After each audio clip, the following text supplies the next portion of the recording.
2023年过完了，很多人觉得去年的经济都不怎么好，如果手里有点钱的话，都不敢去买房，也不敢买车，那这些钱怎么办呢？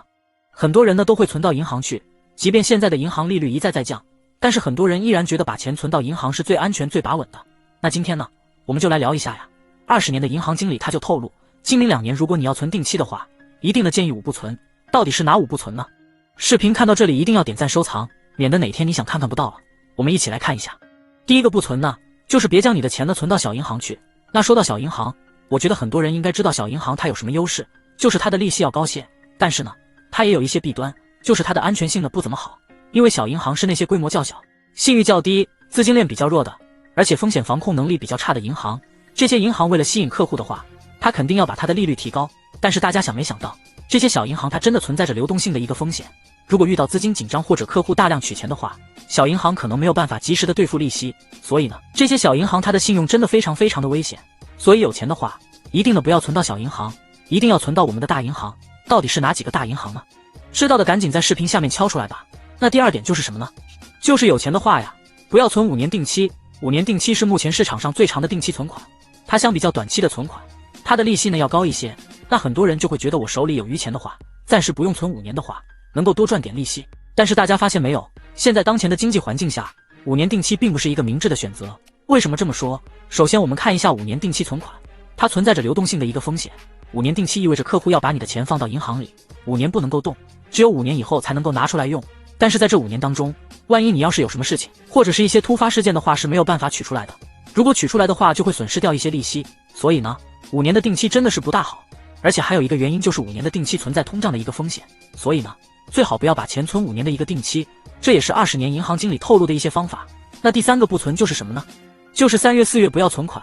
那很多人就疑惑了，为什么3月4月不能存款的？而且我存钱存了这么多年，还从来没有听说过这个要求呢。在这里呢，我就跟大家聊一下，3月4月是每年的财政收支高峰期，在这2个月，国家会大量的收取税款，同时呢也会大量的支出财政预算。这样的财政运作是会对市场资金供求产生了重大的一个影响。一方面呢，3月4月是银行的资金紧张期，由于银行要缴纳各种税费和资金，同时呢也要满足客户的一个贷款需求，那银行的资金方面呢会出现很紧张的一个情况。